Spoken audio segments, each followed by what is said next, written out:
Okay, तो फिर आज की क्लास शुरू करते हैं। मैंने आपको पिछली क्लास में एक चीज बताया था कि ये जो लैब है, मतलब जो हमारी पूरी की पूरी क्लास है, ये लैब के ऊपर बेस्ड है। ठीक है, तो इसके लिए बहुत जरूरी है कि हम सबसे पहले एक लैब बनाए क्यूबरनेटिस की, उसके बाद ही हम आगे की सारी चीजें प्रैक्टिस कर सकते हैं।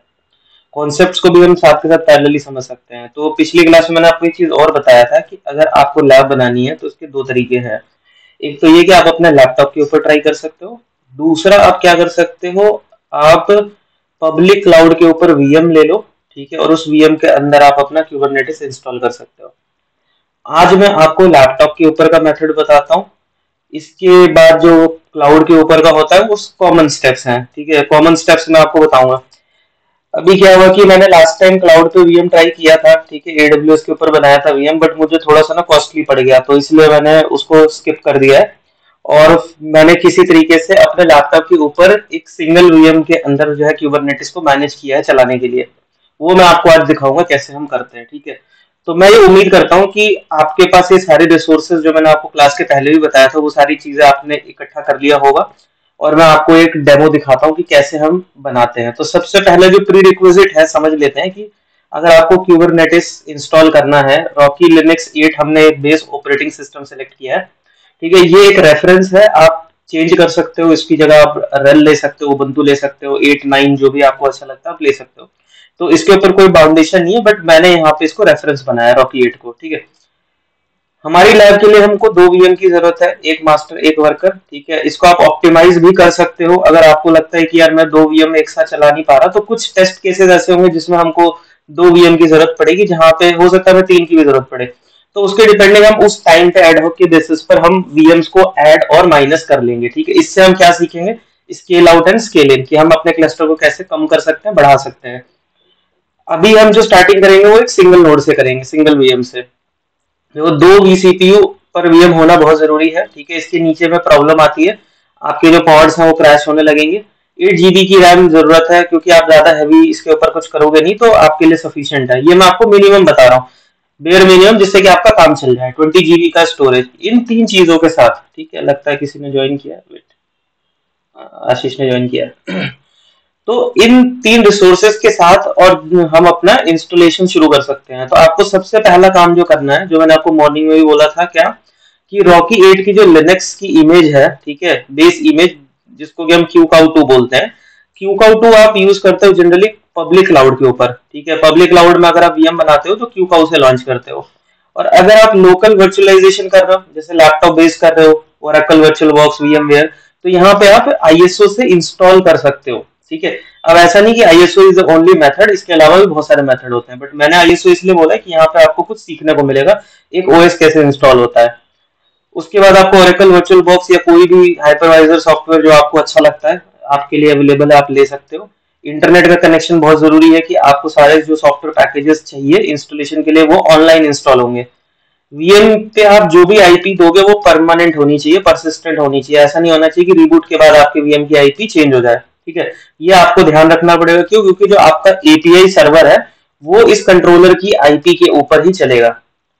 इंटरनल आईपी ले सकते हो आप वीएम के इंटरनल कम्युनिकेशन के लिए, मैंडेटरी नहीं है, बट आप ले लोगे तो एक से ज्यादा जब अगर वीएम्स होंगी तो आप इसको यूज कर सकते हो। एक्सटर्नल आईपी, जो कि मैंने ऊपर वाले केस के लिए बोला था कि इंटरनेट अगर आप एक्सेस करवाओगे तो आपके लिए एक्सटर्नल आईपी बहुत जरूरी है। और प्रॉक्सी का देखो बहुत प्रॉब्लम होता है, तो अगर आप कॉर्पोरेट नेटवर्क के अंदर कोई वीएम बना रहे हो तो आपको बहुत इश्यूज आएंगे, बहुत लंबा टाइम लगेगा। ठीक है, तो मेरी रिकमेंडेशन ये कि इससे बेटर है कि आप लैपटॉप पे ट्राई कर लो। मैंने कर लिया, हो गया मेरा, आपका भी हो जाएगा। ठीक है, ये सब चीज करने के बाद ना ये स्टेप्स हैं, तो मैं दिखाता हूँ कि मैंने क्या किया है। सबसे पहले मैंने एक ओरेकल का वर्चुअल बॉक्स इंस्टॉल किया अपने लैपटॉप के अंदर। इसके बाद मैंने क्या किया, यहाँ पर एक वीएम बनाया। ठीक है, यहाँ पे वीएम बनाने के लिए आप क्या करते हो, यहाँ पे न्यू करते हो। ये सारे जो स्टेप्स हैं ये आपको बाय डिफॉल्ट पता होंगे, क्योंकि ये सब चीजें ना मैं अभी कवर नहीं कर पाऊंगा, नहीं तो बहुत लंबा कोर्स हो जाएगा। तो मैं ये एज्यूम करके चल रहा हूँ कि आपको एक वीएम बनाना आता है लैपटॉप के अंदर, मतलब आप ओरेकल वर्चुअल बॉक्स को चला सकते हो, चाहे ओरेकल वर्चुअल बॉक्स बोलो या कोई भी एक इक्विवेलेंट हाइपरवाइजर सॉफ्टवेयर। तो यहाँ से आप अपना सब डीवीडी वगैरह माउंट करके आप अपनी वीएम बना सकते हो। तो मैं क्या रिकमेंड करता हूँ कि आप जब फर्स्ट टाइम कोई वीएम बनाते हो ना, तो उसको ना क्लोन करके उसका एक बेस इमेज बना लो। देखो जैसे मैंने किया हुआ है, यहाँ पे मास्टर बेस करके बनाया हुआ है। अब क्या होता है कि नेक्स्ट टाइम ना मैं इसको क्लोन करके नंबर ऑफ वीएम्स बना सकता हूँ जितनी भी मुझे जरूरत है। तो वो जो कुछ बेसिक स्टेप होता है ना, वो आपको बार बार कमांड्स नहीं चलानी पड़ती है। एक बार तो मैं आपको दिखाऊंगा, लेकिन मान लो कि अगर आप रिपीटेड में डेली बेसिस पर वीएम बना रहे हो, आपको कोई वीएम डिलीट हो गया, क्रैश हो गया, करप्ट हो गया, आपको दोबारा से बनाना है, तो आप वो सारे प्रोसेस को दोबारा से ना रन करो। तो इसलिए हम क्या करते हैं, बेस लेवल पर लेकर आते हैं। तो इसीलिए इसे मैंने बेस इमेज बोला है। तो आप भी ऐसा कर सकते हो। अब मैं क्या करूंगा कि ये मेरी ऑलरेडी एक इंस्टॉल्ड क्यूबरनेटिस है, तो मैं इसको टच नहीं करता, मैं आपको यहाँ से एक नया बना के दिखाता हूँ। ठीक है, तो मैं अब आपके सामने इसको क्लोन करूंगा। तो यहाँ पर हम इसको क्या बोलेंगे, K4E। ठीक है, K4E हो गया, और ये हो गया cluster 1। ठीक, कुछ भी नाम दे दो, उससे कोई फर्क नहीं पड़ता है। ठीक है, यहाँ पे आप कर सकते हो कि आप मैक एड्रेस बदल सकते हो, एग्जिस्टिंग जो भी आप क्लोन जिससे कर रहे हो। यहाँ पे आप क्लोन कर लो, यहाँ पे एक आपको वीएम मिल जाएगी। यहाँ पे देखोगे, जब तक ये वीएम बन रही है तब तक मैं आपको स्टेप बताता हूँ क्या करना होता है। जब आप एक वीएम आपको मिल जाती है, अब ये वीएम आप अपने हाइपरवाइजर से लैपटॉप पे बनाओ, चाहे आप ये क्लाउड के ऊपर बनाओ। ठीक है, कहीं से भी आप बनाओ। अब आपका काम जो शुरू होगा, क्यूबरनेटिस का इंस्टॉलेशन का स्टेप आप कहाँ से स्टार्ट करोगे, वीएम पे लॉगिन करके। वीएम पे लॉगिन करके आपको ये सारे स्टेप फॉलो करने हैं। मैं आपको वन बाय वन करके दिखाऊंगा कि कैसे होता है। सबसे पहला काम जो आपको करना है, आपकी वीएम यहाँ पे अगर बन गई है, देखो K4E cluster 1 बन गया, यहाँ से इसको पावर ऑन कर दो। तो मैं जैसे ही इसको पावर ऑन करूंगा, ये वीएम स्टार्ट हो जाएगी। ठीक है, तो यहाँ पे मैं एज्यूम करता हूँ कि मेरी वीएम जो है वो ऑलमोस्ट लॉगिन के पेज पे आ जाएगा। तो देखो अभी ये वीएम जो है, ये अभी यहाँ पे आप देख रहे हो ना, ये ऑलरेडी सब कुछ करके रखा हुआ है मैंने। मैं आपको दिखाऊंगा फिर भी करके कि क्या क्या होता है। तो यहाँ पे आप देखोगे ये बूट हो रहा है। ये प्लेन वीएम है, इसके अंदर कुछ भी नहीं है। ठीक है, कोई क्यूबरनेटिस नहीं है, कोई सॉफ्टवेयर नहीं है इसमें। हम सब कुछ इंस्टॉल करके देखेंगे। वो भी ओपन हो रहा है। ठीक है, यहाँ पे आप पुट्टी पे जाते हो। पुट्टी पे जाके आपने आईपी सेट की होगी अपने वीएम के लिए, वो आईपी से आप लॉगिन कर सकते हो। जैसे मैंने अपने वीएम को दिया 192.168.56.3। ये प्राइवेट आईपी है जो कि इंटरनली एक्सेसिबल होता है, आप बाहर से एक्सेस नहीं कर सकते हो। तो यहाँ पे आप देखोगे तो यहाँ से आप लॉगिन कर सकते हो। ये मेरे लैपटॉप पे एक वीएम है। इस वीएम के अंदर मुझे सबसे पहला काम क्या करना होता है, देखो आपको एक वीएम मिल गई। आप पहले इंटरफेस चेक करो, पहले वीएम वेरीफाई करो कि जो आपको वीएम दी गई है वो सही है या नहीं, उसमें आपके सारे रिक्वायरमेंट पूरी होती है या नहीं होती है। तो सबसे पहले आप इंटरफेस चेक करो। मैंने आपसे बोला था कि वीएम का इंटरनेट कनेक्शन होना बहुत जरूरी है। तो इस वीएम को मैंने नेटिंग पे रखा हुआ है, पहले इंटरफेस को, जिसमें कि एक आईपी है, स्टैटिक आईपी है, लेकिन ये जब ये बाहर इंटरनेट से कनेक्ट करता है तो ये नेटिंग आईपी के थ्रू बाहर जाता है। इसके अलावा मैंने एक प्राइवेट आईपी दिया हुआ है, क्योंकि मैं इस वीएम पे बाहर से लॉगिन, मान लो कि अगर आपको पुट्टी वुट्टी से लॉगिन करना है, या कल को आपको एक वीएम से दूसरे वीएम के कम्युनिकेशन कराना है, तो उसके लिए मैं ये वाली आईपी यूज करूंगा। तो दो इंटरफेसेस है मेरे पास। आप यहाँ पे चेक कर सकते हो एल सीपीयू कितना सीपीयू दिया है। तो देखो यहाँ पर फायदा क्या होता है कि अगर आप अपना वीएम बनाते हो इस तरीके से, तो यहाँ पे आप क्या कर सकते हो कि आप यहाँ पे ना सेटिंग में जाके इसके जो सीपीयू रैम होते हैं, खैर रन टाइम पे आप नहीं कर सकते, इसके लिए आपको वीएम को पावर ऑफ करना पड़ता है। आप बढ़ा या घटा सकते हो। तो लेट्स से कि अभी ये 2 सीपीयू के साथ चल रहा है। ठीक है, 2 सीपीयू। तो जब आप यहाँ पे चेक करोगे तो आपको यहाँ पे दिखेगा कि इसमें कितने सीपीयू हैं। देखो ये बता रहा है कि 2 सीपीयू। मैं इसको बढ़ा भी सकता हूँ, अगर मुझे लगता है कि मुझे ज्यादा सीपीयू चाहिए मैं इसको घटा भी सकता हूँ, अगर मुझे लगता है कि मेरा सिस्टम लोडेड हो रहा है। क्योंकि आपके लैपटॉप पे ना बहुत सारी चीजें चलती है। मैंने आपको हाइपरवाइजर पढ़ाया हुआ है। ठीक है, आप में से जितने लोगों को हाइपरवाइजर मैंने बताया है, आपको क्लियरली बताया था कि 2 तरीके का हाइपरवाइजर होता है, T1 एंड T2।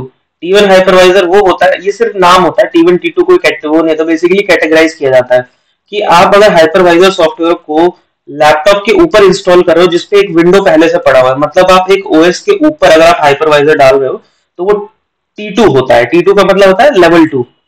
अगर आप एक हार्डवेयर के ऊपर डायरेक्टली हाइपरवाइजर इंस्टॉल करो, उसको हम T1 बोलते हैं। इसके अलावा कोई डिफरेंस नहीं होता है, यही डिफरेंस है T1 T2 का। तो यहाँ पर मैं T2 कर रहा हूँ। T2 में क्यों कर रहा हूँ, क्योंकि मुझे रिसर्च करना है, जस्ट मुझे थोड़ा बहुत टेस्टिंग वेस्टिंग करनी है। इससे मैं प्रोडक्शन नहीं चला सकता। क्यों, क्योंकि अगर मैं इससे प्रोडक्शन चलाने की कोशिश करूंगा, तो जो आप पैरेलली देख रहे हो मैंने कितने सारे ऐप्स खोल रखे हैं, इधर क्रोम खोल रखा है, इधर मैंने वन नोट खोल रखा है। तो लेट्स से कि अगर रन टाइम पे ये सारे ऐप्स ज्यादा रिसोर्स कंज्यूम करेंगे, तो उस केस में मेरे वीएम को जो रिसोर्सेज हैं वो कम मिलेंगी, और ऐसा भी हो सकता है कि मेरी वीएम क्रैश हो जाए। ठीक है, तो इसलिए ये हम चेंज करते रहेंगे। अब हम बात करते हैं स्टेप्स की।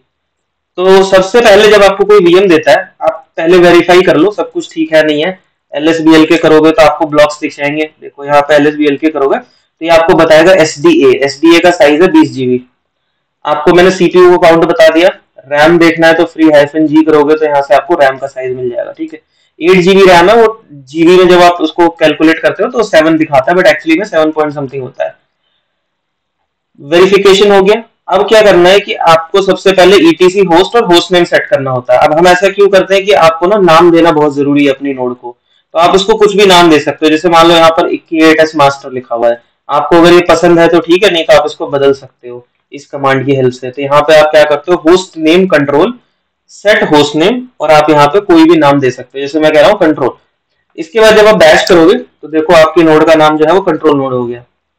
दूसरा, आपको आईपी जो होती है ईटीसी होस्ट, इसको आपको एडिट करना होता है। अब ये हम क्यों करते हैं कि जब आप एक वीएम से दूसरे वीएम से बातचीत करते हो तो वहां पे क्या होता है, आपको इसकी आईपी 192.168.56.3 और यहाँ पे आपको लिखना पड़ता है। मैं एक पैरेलल एक और पुट्टी सेशन ओपन करूंगा, वो मैं इसलिए करता हूँ कि मुझे कॉपी पेस्ट करने के लिए इजी रहेगा। तो यहाँ पे देखो हमने होस्ट नेम दिया इसको कंट्रोल नोड, तो यहाँ पे आप इसका कंट्रोल नोड भी लिख सकते हो। ये बेसिकली रेजोल्यूशन है।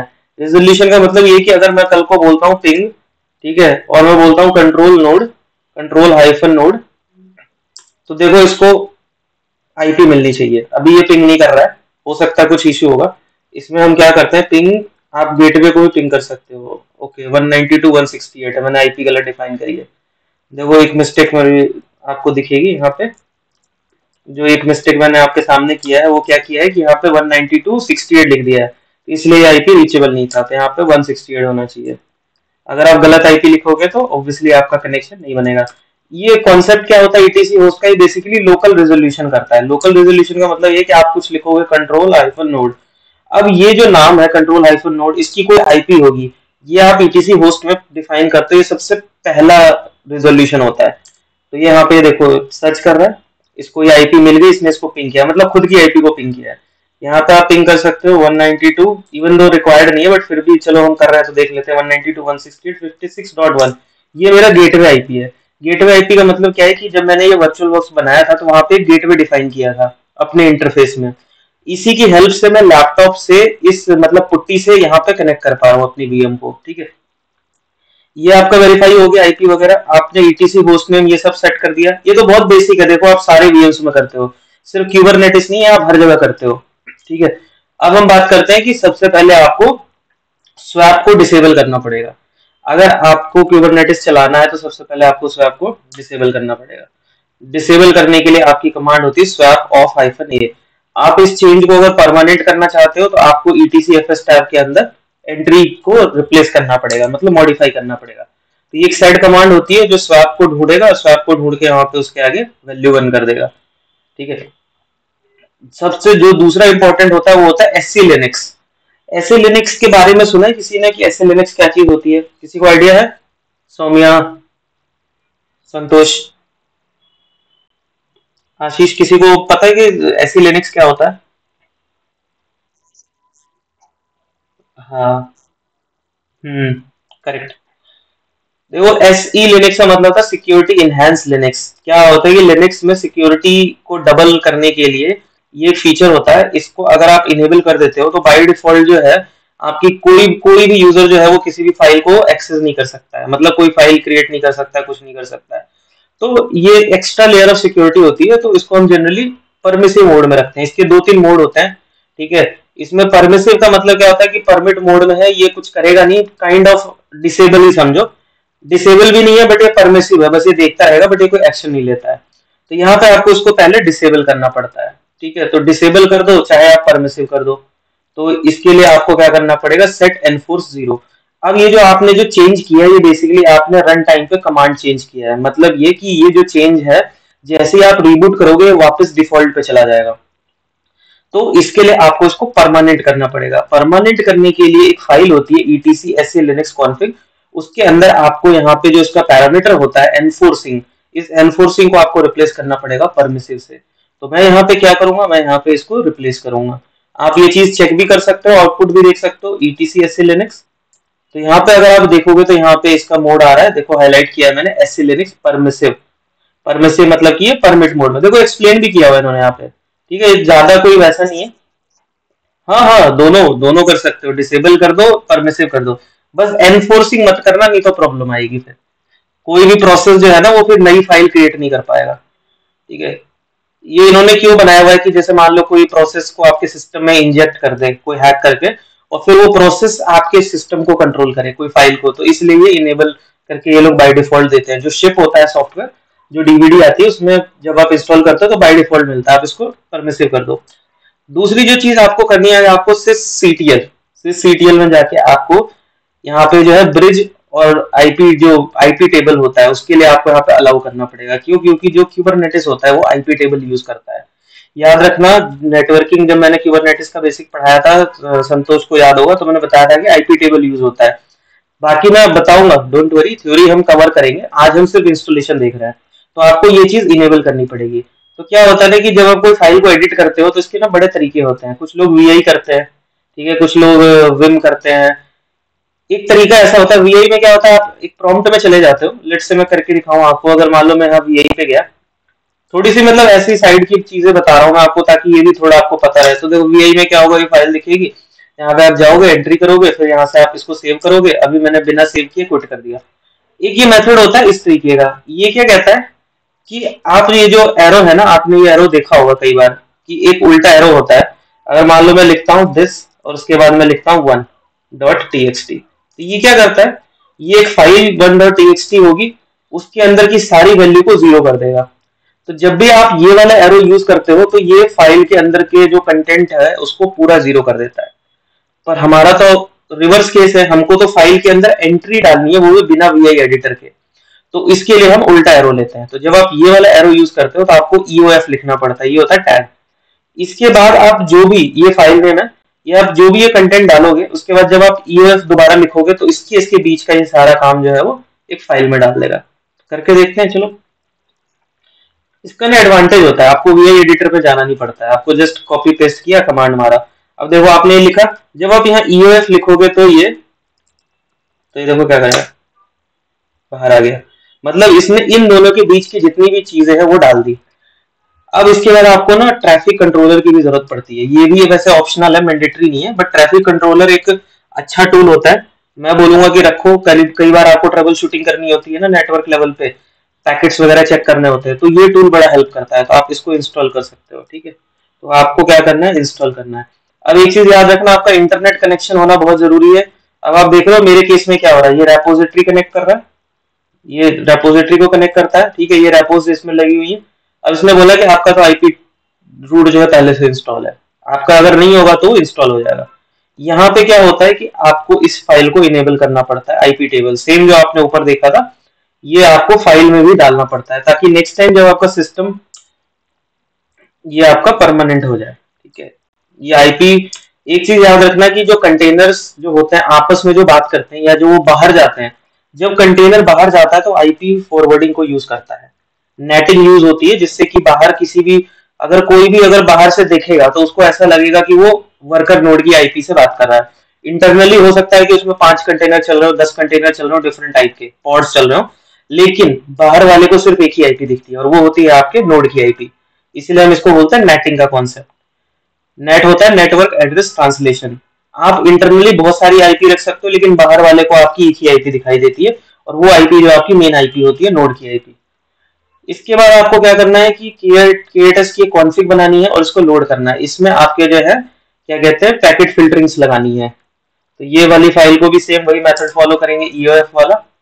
यहाँ पे आप इसको करोगे और उसके बाद आप यहाँ पे एंड ऑफ फाइल लिखोगे, ये सारी एंट्री इसके बीच में चलेगी। अगर वैलिडेट करना चाहते हो तो आप इस फाइल को ओपन करके पढ़ लो। देखो ये यहाँ पर दिख गया आपको। अब आपको रन टाइम पे चेंजेस करने हैं। पहले तो sysctl हाइफन सिस्टम कर लोगे तो ये पूरी की पूरी फाइल्स ये बिना रिबूट किए आपका सिस्टम रीड कर लेगा। इसके बाद आप नेटवर्किंग, ये देखो ओवरले और अंडरले, ये दो शब्द आपको बहुत सुनने को मिलेगा क्यूबरनेटिस के अंदर, ओवर एंड अंडर। ये बेसिकली नेटवर्क होता है। तो क्यूबरनेटिस के अंदर जो नेटवर्क होता है, अंदर की मैं बात करूं कि जो एप्लीकेशन लेवल पे जो नेटवर्क्स होते हैं, जैसे सीएनआई बोलते हैं जिसे हम, वो को पूरा का पूरा ओवरले बोला जाता है। ओवरले मतलब ऊपर। और जो एक्चुअल जो नोड टू नोड का जो नेटवर्क होता है, जैसे मान लो आपका वर्कर 1 से वर्कर 2 के बीच में जो नेटवर्क है, ठीक है, मास्टर से आपका जो वर्कर के बीच का नेटवर्क है, वो सारे नेटवर्क्स जो स्विचेस तक जाते हैं, जो फिजिकल स्विचेस पे जाते हैं, जो नोड के लेवल पे मेंटेन होते हैं, उनको हम बोलते हैं अंडरले। और जो एप्लीकेशन लेवल पे होते हैं उसको बोलते हैं ओवरले। बहुत ध्यान से समझना, इसके ऊपर मैं थ्योरी भी बताऊंगा। तो ये आपको इनेबल करना पड़ेगा अपने इंटरफेस में, ठीक है। तो यहाँ से आप ये फिल्टरिंग इनेबल कर दोगे।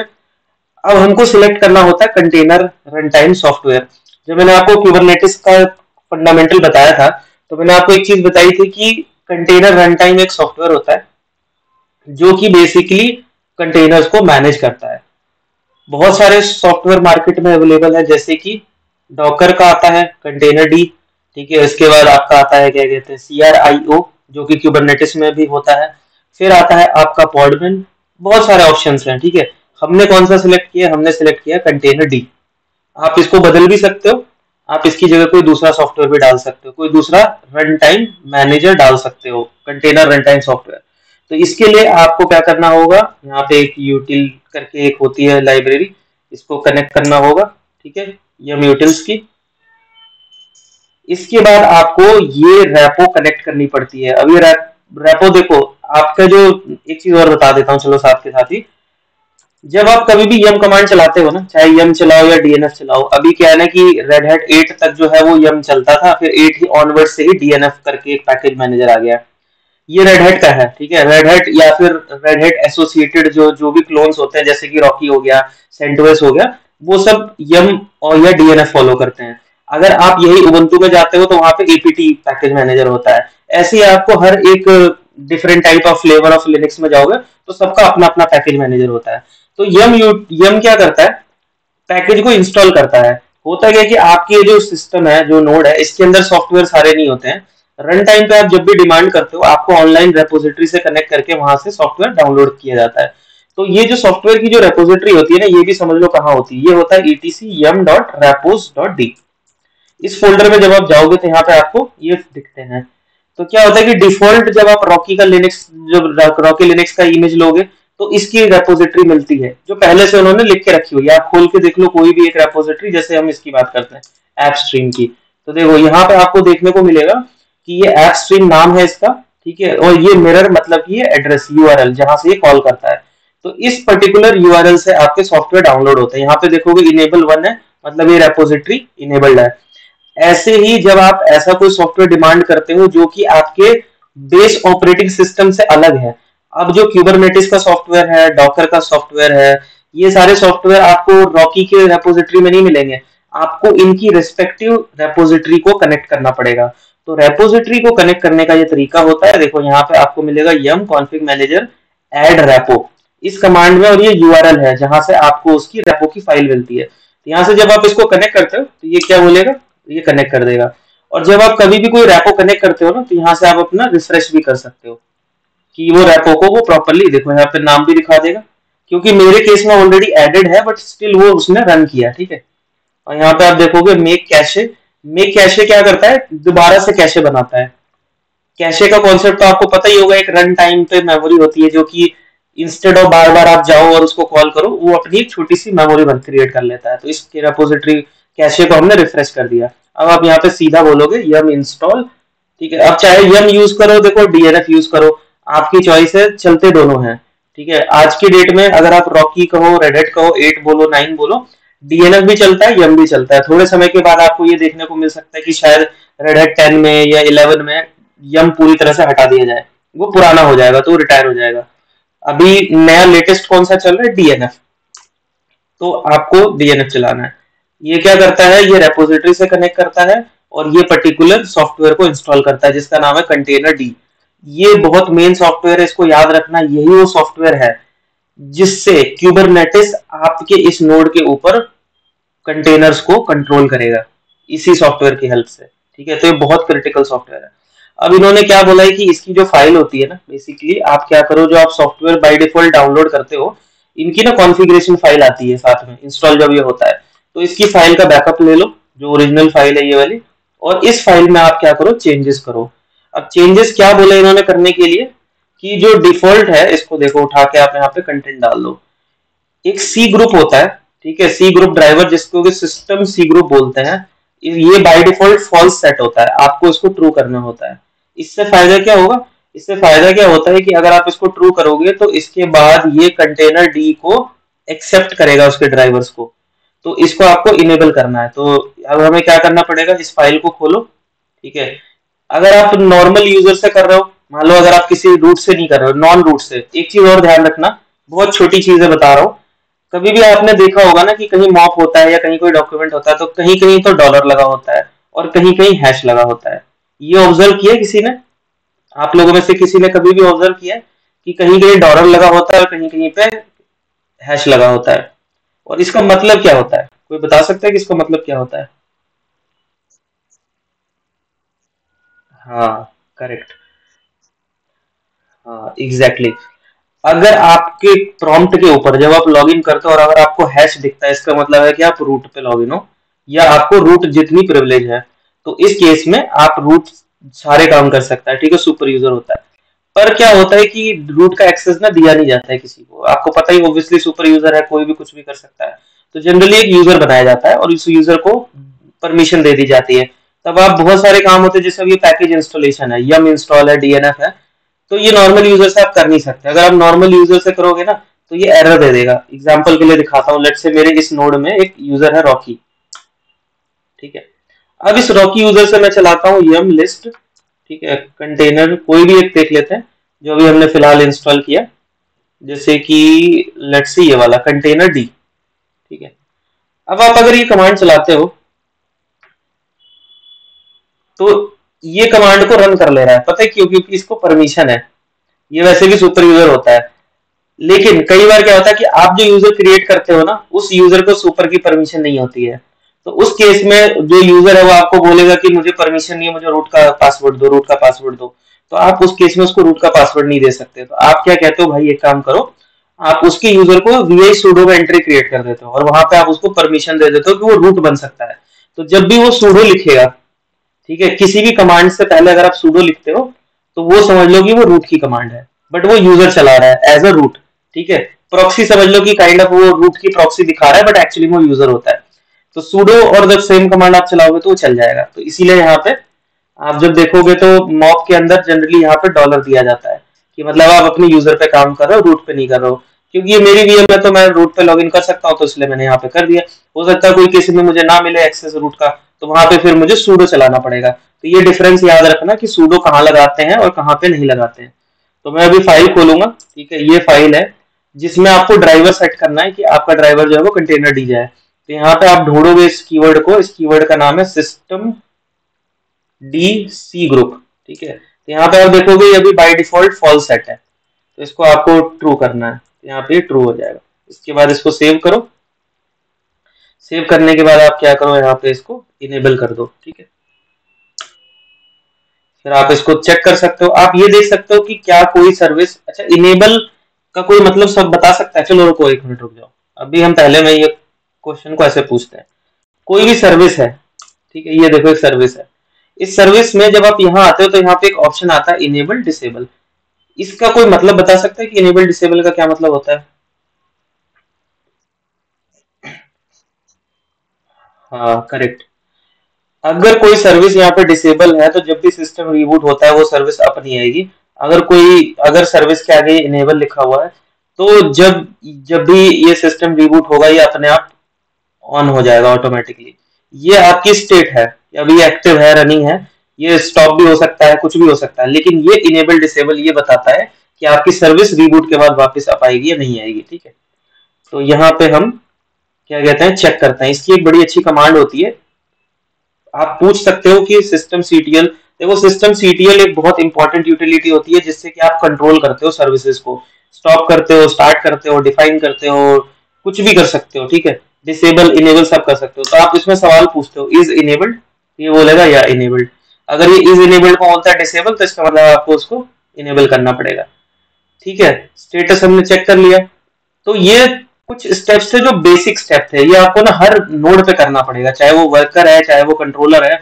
तो मैं क्या बोलता हूँ, जब आप इस लेवल पे आ गए तो आप इस वीएम का बैकअप ले लो। बैकअप आप स्नैपशॉट ले सकते हो, क्लोन बना सकते हो। उससे क्या हुआ कि नेक्स्ट टाइम आपको ये सारे स्टेप्स नहीं करने पड़ेंगे ना। अभी क्या होता है कि अगर आप यम अपडेट हाइफन वाई चलाओगे ना अपने नोड को अपडेट करने के लिए, वो कम से कम 20 मिनट लेगा, depending on your internet connection. तो 20 मिनट 25 मिनट का आप टाइम वेस्ट कर रहे हो सिर्फ एक यम कमांड के आउटपुट को चलने के लिए। तो ये जो सारे स्टेप्स है ना, ये नॉन प्रोडक्टिव बन जाते हैं उसके लिए जो इसको बार बार कर रहा है, 10 बार 20 बार कर रहा है। तो हम क्या करते हैं कि हम इसको यहीं पे बैकअप ले लेते हैं, एक स्नैपशॉट बना लेंगे इस पॉइंट पे। अब वो देखो आपकी कॉल है, किस पॉइंट पे बनाना चाहते हो। यहाँ पे बोलो कि मैं स्नैपशॉट ले लूंगा, स्नैपशॉट या क्लोन, ताकि इसके बाद अगर कोई वीएम आती है तो मुझे पता है इतना तो मुझे करना ही करना है। तो यहाँ पे डिसाइड कर लो, या फिर हम आगे बढ़ते हैं। अब देखो kubelet, cube ADM and cube CTL, ये 3 तरीके की यूटिलिटी होती है क्यूबरनेटिस के अंदर। किसी को आइडिया है कि तीनों का क्या मतलब होता है, क्या करते हैं तीनों? क्यूबलेट है बेसिकली, ये क्यूबरनेटिस की एक सर्विस है, बट बोल रहा हूँ सर्विस। क्यूबरनेटिस की एक ऐसी सर्विस है जो कि कंटेनर रन टाइम सॉफ्टवेयर से बात करता है, कंटेनर को मैनेज करने के लिए, कंटेनर की लाइफ साइकिल। लाइफ साइकिल बोले तो क्यूबरनेटिस में तो हम पॉड ही बोलते हैं। देखो पॉड तो आप बोलते हो, अंदर तो आपका कंटेनर ही होता है ना। वो तो क्यूबरनेटिस में एक नाम दिया हुआ है कि हम रैप करके उसको पॉड बोलेंगे। तो क्यूबलेट क्या करता है, पॉड्स को कंट्रोल करता है, ठीक है, उसकी लाइफ को, उसको डिलीट करना है, उसको उसकी हेल्थ चेक करना है, कुछ भी, जो भी स्टार्ट स्टॉप कोई भी करना, वो सब आप क्यूबलेट से करते हो। जब मैं पॉड बताऊंगा ना तो मैं बताऊंगा कि कितने टाइप के पॉड होते हैं। एक पॉड ऐसा होता है कि जो क्यूबरनेटिस के कंट्रोल में भी नहीं होता है। फिर दूसरा जो आता है वो होता है क्यूब एडीएम। अब क्यूब एडीएम भाई देखो बहुत इंपॉर्टेंट है, ये हीरो है क्यूबरनेटिस का। अगर क्यूब एडीएम नहीं होता तो आप और मैं क्यूबरनेटिस को इतने आसानी से इंस्टॉल नहीं कर पाते, और हम सब स्ट्रगल कर रहे होते हैं। एक एक पैकेज को बैठ के एक एक आरपीएम को इंस्टॉल करते हैं, उसकी डिपेंडेंसी देखते हैं, सीक्वेंस देखते हैं, कॉन्फ़िगरेशन करते हैं, मतलब सब कुछ बैठ के खुद ही कर रहे होते हैं। तो ये जो सारा हेडेक है ना इंस्टॉलेशन को, कहते हैं ना क्लिक वाला, वन क्लिक करने के लिए, तो क्यूब एडीएम बेसिकली जो क्यूबरनेटिस होता है, क्लस्टर जिसको बोलते हैं, उस पूरे क्लस्टर को इनिशियलाइज करने के लिए हेल्पफुल होता है। तो ये सर्विस नहीं है, ये चलता नहीं है, ये काइंड ऑफ टूल है, एडमिनिस्ट्रेशन टूल है। तभी मैंने बोला था क्यूबलेट एक सर्विस है। सर्विस और टूल में क्या डिफरेंस होता है? सर्विस एक ऐसी चीज होती है जो चलती रहती है, ठीक है, वो हमेशा चलती रहती है, बंद नहीं होती है, क्योंकि उसको हमेशा सर्विस देना है। टूल क्या होता है कि जब जरूरत है यूज किया, नहीं जरूरत है उसको नहीं बन यूज किया। वो कॉन्टिन्यूसली टूल जो है वो चलता रहता नहीं है, आप चलाते हो उसको। तो क्यूब एडीएम क्लस्टर को कंट्रोल करता है, इनिशियलाइज करता है, क्लस्टर को डिलीट करता है, क्लस्टर को रीसेट करता है, क्लस्टर को इनिशियलाइज करेगा, जो पूरा क्यूबरनेटिस इंस्टॉल करता है ये। तो ये क्यूब एडीएम भाई बहुत इंपॉर्टेंट है। तीसरी जो चीज है क्यूब सीटीएल। क्यूब सीटीएल तो भाई समझो कि आपकी लाइफ को बहुत आसान बनाता है। अगर क्यूब सीटीएल नहीं होता ना तो क्यूबरनेटिस से बात कर पाना हमारे लिए ऑलमोस्ट इम्पॉसिबल था। तो क्यूबलेट एक सर्विस हो गई, अलग कर देता हूं मैं, ठीक है। Cube ADM and cube CTL, ये ऐसे दो टूल्स हैं जिन्होंने हमारी लाइफ को बहुत आसान बनाया है, और हम क्यूबरनेटिस से बात कर पा रहे हैं। वरना क्यूबरनेटिस से बात करना तो छोड़ो, चलाना तो छोड़ो, उससे बात करना ही बहुत टफ है। क्यों? क्योंकि क्यूबरनेटिस में सबसे बड़ी प्रॉब्लम क्या है कि वो जेसन में बात करता है। क्यूबरनेटिस को कोई भी कमांड देनी है, कोई भी इंस्ट्रक्शन देनी है, चाहे आप उसको बोलना है कि मुझे हेल्थ चेक दिखा, पॉड का स्टेटस दिखा, ये रिसोर्स बना, वो रिसोर्स डिलीट कर, वो रिसोर्स मॉडिफाई कर, कुछ भी आपको जेसन फाइल चाहिए। अब जेसन फाइल भाई हर समय बनाना ना एक नॉर्मल इंसान के लिए मुश्किल होता है। तो क्यूब सीटीएल क्या होता है? एक टूल होता है, आप कहीं भी इंस्टॉल कर सकते हो, आप अपना रिमोटली कहीं दूर भी इंस्टॉल कर सकते हो। मतलब मैं अपने लैपटॉप पे क्यूब सीटीएल इंस्टॉल कर लूं और मैं कनेक्ट कर लूं एपीआई सर्वर अपने क्यूबरनेटिस का, तो मैं कहीं दूर बैठे हुए क्यूबरनेटिस क्लस्टर को कमांड दे सकता हूं। जैसा कि आप लोगों ने इसमें भी देखा होगा, ओपन स्टैक के भी केस में अंडर क्लाउड की कॉन्फ़िगरेशन ऐसी होता है ना कि वहां पे आपको एक क्रेडेंशियल फाइल होती है, वो आप कहीं भी ले जाओ और उसको, जो ओपन स्टैक टूल होता है, कंपेयर कर रहा हूँ जस्ट रेफरेंस के लिए, जिसको ओपन स्टैक पता होगा उसके लिए। तो क्यूब सीटीएल एक टूल होता है जो हमारे को क्यूबरनेटिस से बात करने में हेल्प करता है। क्यूब एडीएम एक टूल होता है जो क्लस्टर को कंट्रोल करता है, ठीक है, इनिशियलाइज करता है बेसिकली। क्यूबलेट एक सर्विस है जो कि क्यूबरनेटिस की इंपॉर्टेंट सर्विस है। कंटेनर से सारी बातचीत जो है ना वो क्यूबलेट ही करता है। अब आप तीनों समझ गए, अब हमें इन तीनों को इंस्टॉल करना है। अब सवाल आता है कि कौन कहाँ इंस्टॉल होता है, ठीक है, ये बड़ा ट्रिकी सवाल है, क्योंकि जब मैंने पूछा तो आप लोगों ने कहा कि क्यूबलेट है वो वर्कर पे चलता है, क्यूबनेट जो क्यूब एडीएम मास्टर पे चलता है, क्यूब सीटीएल जो है वो मास्टर पे चलता है। देखो क्यूब सीटीएल एक टूल है, ठीक है, इस टूल को आप कहीं भी इंस्टॉल करो कोई फर्क नहीं पड़ता है। जनरली ये मास्टर पे होता है, आप वर्कर पे भी डाल सकते हो, कोई ऑब्जेक्शन नहीं है। मास्टर वर्कर पे डालोगे, वर्कर से कमांड फायर कर सकते हो। आप जनरली कंट्रोलर पे ही रखा जाता है, क्योंकि कोई भी वर्कर्स को ना एक्सेस नहीं देता है बाहर से किसी को, तो यूजली अवॉइड किया जाता है। But it's not hard rule कि आप नहीं डाल सकते, चॉइस है आपकी, आप चाहो तो डाल सकते हो। अब क्यूब एडीएम देखो ये भी हर जगह होता है, क्योंकि इसको इनिशियलाइज करना है ना, मेंबर को ज्वाइन कराना है, क्लस्टर में किसी को ऐड करना है, किसी को माइनस करना है, तो क्यूबेडियम भी जो है वो कहीं भी होता है इंस्टॉल। क्यूबलेट, अब सवाल आता है, ये दोनों तो चलो ठीक है एडमिन के नोड है, आपकी चॉइस है, आप चाहे तो इनको मतलब क्यूबसीटीएल को छोड़ दो, क्यूबसीटीएल आप जहां चाहे वहां इंस्टॉल कर लो, कोई ऑब्जेक्शन नहीं है। क्यूबेडियम आपको दोनों पे डालना पड़ेगा, जितने भी नोड्स होंगे क्लस्टर में सब पर डालना पड़ेगा। क्यूबलेट, अब आपके हिसाब से लगता है कि पॉड को कंट्रोल करता है तो वर्कर नोड पे होना चाहिए, बिल्कुल सही बात है। एग्जैक्टली क्यूबलेट जो है वो वर्कर नोड पे होता है, लेकिन एक ट्विस्ट है। ट्विस्ट ये है कि आज की डेट में ना जो ये सर्विसेज है, जो प्लेटफॉर्म की सर्विसेज, क्यूबरनेटिस की हो गई, ओपन स्टैक की भी हो गई, और भी आज की वो खुद आज की डेट में कंटेनर बन चुके हैं। अगर आप ध्यान से देखते हो तो आपको क्यूबसीटीएल के आउटपुट में क्या दिखता है, एपीआई सर्वर भी एक पॉड है, करेक्ट, डीएनएस भी एक पॉड है, स्केड्यूलर भी एक पॉड है, मतलब ये कि आप जो प्लेटफॉर्म की सर्विसेज हैं वो भी एक पॉड है। तो अगर वो पॉड है तो उसको भी कंट्रोल करने के लिए कोई चाहिए, तो इसलिए क्यूबलेट की जरूरत आपको मास्टर पे भी पड़ती है। ठीक है, तो आपका मास्टर पे, तो आज की डेट में ये तीनों टूल्स जो है वो तीनों नोड पे इंस्टॉल होते हैं। अगेन मैंने आपको क्लियर कर दिया प्लेसमेंट, कौन कहाँ कर सकते हो नहीं कर सकते हो वो भी बता दिया। अब हम क्या करेंगे, इसको हम प्लेस करेंगे। तो पहले आपको इंस्टॉल करना पड़ेगा। इंस्टॉल करने के लिए आपको क्यूबरनेटिस की जो ऑफिशियल रेपोजिटरी है उसको कनेक्ट करना पड़ेगा। ये जो मैंने आपको नीचे जो ये जो लिंक दिया हुआ है, ये जो आप देख रहे हो यूआरएल, ये जो यूआरएल है ये नया वाला यूआरएल है। एक चीज याद रखना, जो नया वाला जो क्यूबरनेटिस का रिलीज है ना 1.29 या 1.28, ये आपको नए रैपो पे मिलेगा। पुरानी रैपो जो है वो डिसेबल कर दी गई है। तो आपको इंटरनेट में बहुत सारे आर्टिकल्स मिलते हैं जिसमें आपको ना क्यूबरनेटिस की रैपो दिखती है, बट वो रैपो कनेक्ट नहीं होगी, आप चलाओगे कनेक्ट ही नहीं होगा, आपका पैकेज ही नहीं फाइंड होगा। अब देखो क्या होता है, जब आप कोई गलत रैपो कनेक्ट करते हो ना, और अब आप यहाँ लिखते हो यम लिस्ट और मान लो पैकेज का नाम लिख लो, देखो सी नेम, लेट्स से एक पैकेज है ये बोला नो पैकेज, इसका मतलब ये कि मैं जितनी भी रैपोज पे कनेक्टेड हूं, आप देखोगे यम रैपो लिस्ट, मेरे सिस्टम पे इतनी रैपो कनेक्टेड है, देख रहे हो, इन सभी रैपोज में इसने सब जगह पढ़ लिया, इसको इस नाम का कोई पैकेज नहीं मिला सी नेम से। इसका मतलब है कि आपकी रैपो जो है वहां पे वो सॉफ्टवेयर नहीं है, तो या तो आपने गलत को कनेक्ट किया हुआ है या फिर वहां पे वो सॉफ्टवेयर है ही नहीं, उड़ चुका है, खत्म हो गया है। तो हमने क्या किया, सबसे पहले करेक्ट पैकेज ढूंढा। तो इसको आप क्या करोगे, फाइल क्रिएट करोगे। देखो मैंने क्रिएट करके रखा हुआ है, मैं दिखा देता हूँ आपको कहाँ पे मिलती है ये फाइल। ये सारी कॉन्फ़िगरेशन रैपो की होती है, etc yum rappos dot D. यहाँ पे आप जाओगे, यहाँ पे देखो ये आपको फाइल दिखेगी, क्या नाम है इसका, kubernetes डॉट रैपो। इसको आप ओपन करो, देखो सेम वही लिंक है जो मैंने आपको अभी दिखाया, देखो सेम वही लिंक है। मैंने आपको पहले ही बताया था कि मैंने ऑलरेडी ये वीएम को बना के रखा हुआ है, क्योंकि हमें टाइम सेव करना है। मैं आपके सामने कमांड रन करता, वो 20 मिनट लेता, तो फिर उससे कोई फायदा नहीं था। इसके बाद आप ये रेपो लिस्ट चेक कर सकते हो, कैशे बना सकते हो, क्योंकि मैंने कोई कैशे बनाया ही नहीं है। अब फिर आप अपने पैकेज का नाम डालोगे। तो एक चीज याद रखना, जब आप कर रहे होगे और आपको अगर क्यूबलेट का बोलता है नो पैकेज फाउंड, तो प्लीज चेक योर रेपोजिटरी। ऐसा हो सकता है कि आप गलत रेपो से कनेक्टेड हो। अब यहाँ पे आपने क्या करना है कि यहाँ पे इसको इंस्टॉल करना है, ठीक है। तो आप यम इंस्टॉल चला दो, ठीक है। अब मेरे केस में देखो ये दिखा रहा है कि आपका क्यूबलेट, अब देखो क्यूबलेट का वर्जन क्या है 1.29.2, क्यूब एडीएम का वर्जन क्या है 1.292, क्यूब सीटीएल का वर्जन क्या है 1.292। याद रखना ये बहुत इंपॉर्टेंट सर्विसेज है, इसीलिए इनको सबसे पहले इंस्टॉल किया गया है। ना तो यहाँ पे एपीआई सर्वर है, ना तो यहाँ पे ईटीसीडी है, ना तो यहाँ पे क्या कहते हैं कोई भी सर्विस है, ना एक क्लस्टर कंट्रोलर है, ना ही क्लाउड मैनेजर है, ना ही क्या कहते हैं क्यू प्रॉक्सी है। मतलब कि क्यूबरनेटिस की कोई भी सर्विस यहाँ पे नहीं है। ये सिर्फ तीन चीजें हैं जो यहाँ पर आपको मिलती हैं, क्यूबलेट, क्यूबेडियम और क्यूबसीटीएल। तीनों का रोल बता दिया, क्या क्यों जरूरत है इनकी पहले।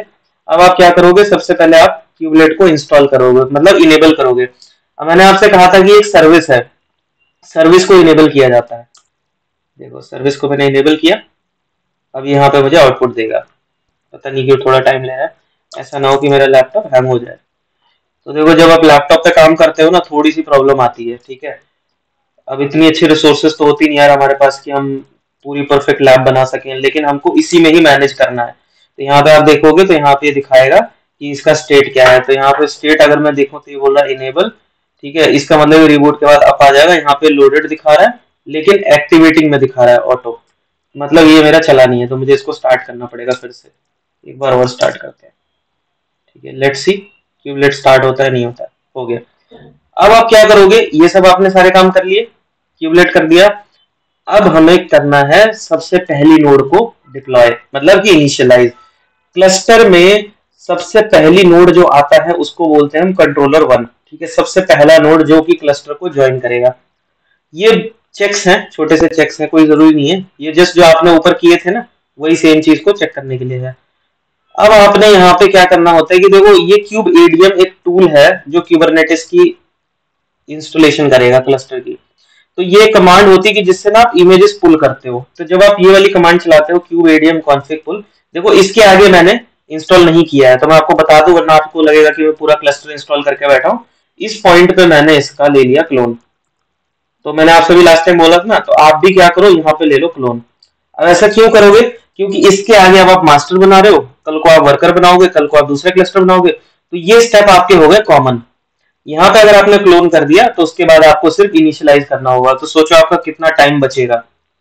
ठीक है, अब हम क्या करेंगे, इमेज पुल करेंगे, क्यूब एडीएम कॉन्फिग इमेजेस पुल।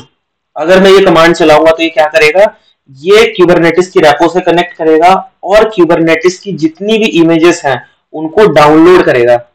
क्यूबरनेटिस की कितनी सर्विसेज होती हैं, इमेजेस होती हैं, देखो अब आप यहाँ देखो क्या लिखा, क्यूब एपीआई सर्वर 1.29.2।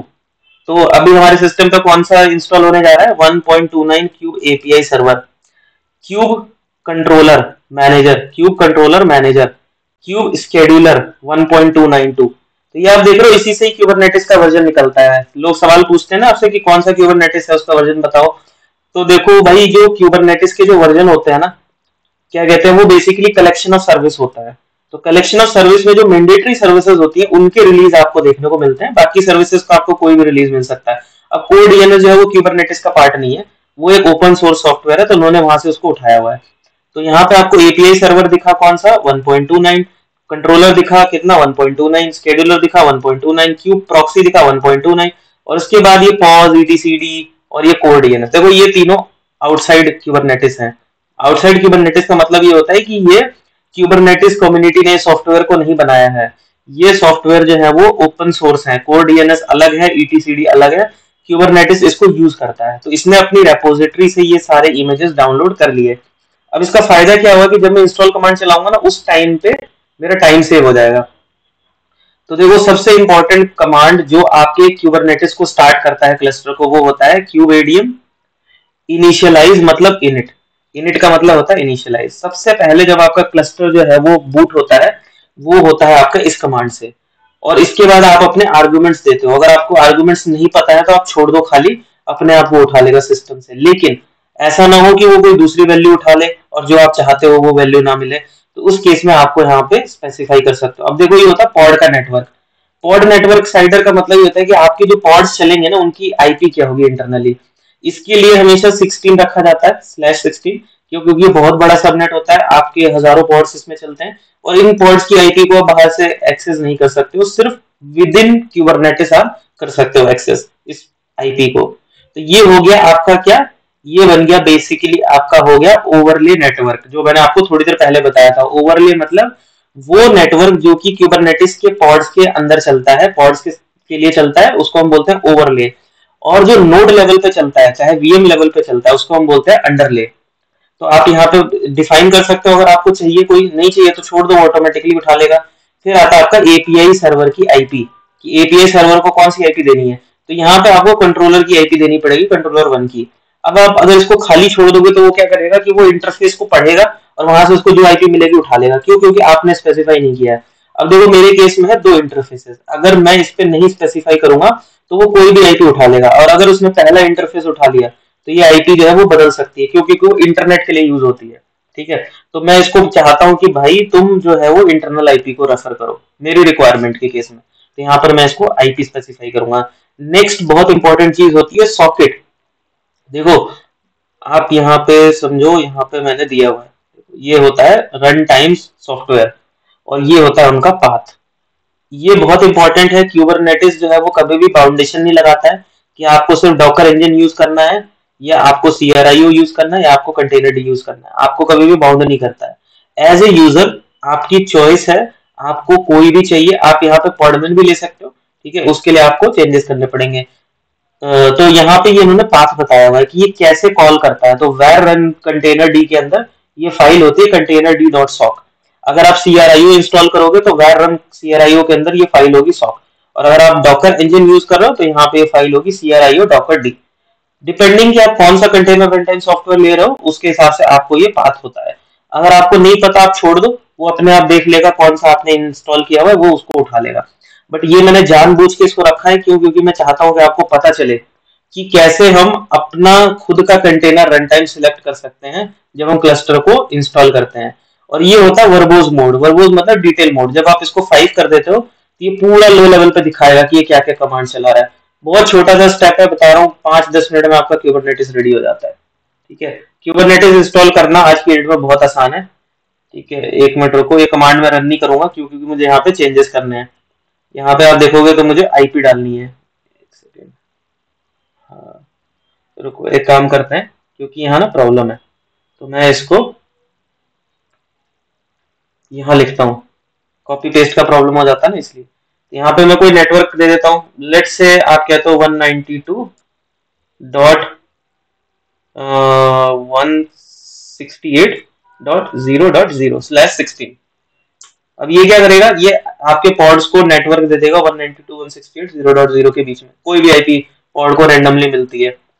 इससे चिंता मत करो कि पॉड की आईपी है तो ये बाद में हम अपनी आईपी क्या डालेंगे, वो सब अलग होता है। ये इंटरनल प्लस आईपी होती है जो कि सिर्फ विद इन क्यूबरनेटिस चलती है। आपके एपीआई सर्वर की आईपी 192, वीएम की आईपी 192.168.56.3, ये अलग नेटवर्क है। ठीक है, कंफ्यूज मत होना 192 से कि दोनों सेम सेम है, अलग है। CRIO सॉकेट, मैं बोल रहा हूँ कि कंटेनर डी यूज कर, तो यहाँ पे ये हो गया। अब आप ये कमांड चलाओ और मैजिक देखो। ठीक है, सब कुछ सही रहा तो आपको थोड़ी देर में क्यूबरनेटिस का क्लस्टर दिखेगा। देखो, इंटरनेट क्यों जरूरी है? क्योंकि अगर इंटरनेट नहीं होगा तो ये बैकएंड में देख रहे हो ये कनेक्ट कर रहा है। अब ये देखो क्या कर रहा है, इसको पता है कि कंट्रोल प्लेन है। ये देख रहे हो, पहला नोड कंट्रोल प्लेन है, तो ये उसी हिसाब से सर्विसेज इंस्टॉल कर रहा है, एपीआई इंस्टॉल कर रहा है, कंट्रोलर मैनेजर, शेड्यूलर। ठीक है, यहाँ पे देखो, जो सर्विस चाहिए उस सर्विस को वो इंस्टॉल करेगा, जो सर्विस नहीं चाहिए उसको इंस्टॉल नहीं करेगा। अब आप देखोगे तो यहाँ पे आपको ना एक आउटपुट मिलता है यहाँ पे। और देखो एक चीज और आपको यहाँ इन्फॉर्मेशन मिलती है कि एड ऑन है। एड ऑन क्या होता है? कोर डीएनएस क्यूब प्रॉक्सी, ये एड ऑन है, मैंडेटरी नहीं है, एड ऑन है। ठीक है, अब यहाँ पे ये Kubernetes control plane has initially successfully, और यहाँ पे आप देखोगे तो आपको ये करना पड़ता है क्या, एक फाइल बनी है आपकी etc kubernetes admin.conf। ये आपके एग्जाम में एक क्वेश्चन आता है CK के एग्जाम में, हम साथ के साथ वो भी डिस्कस करेंगे।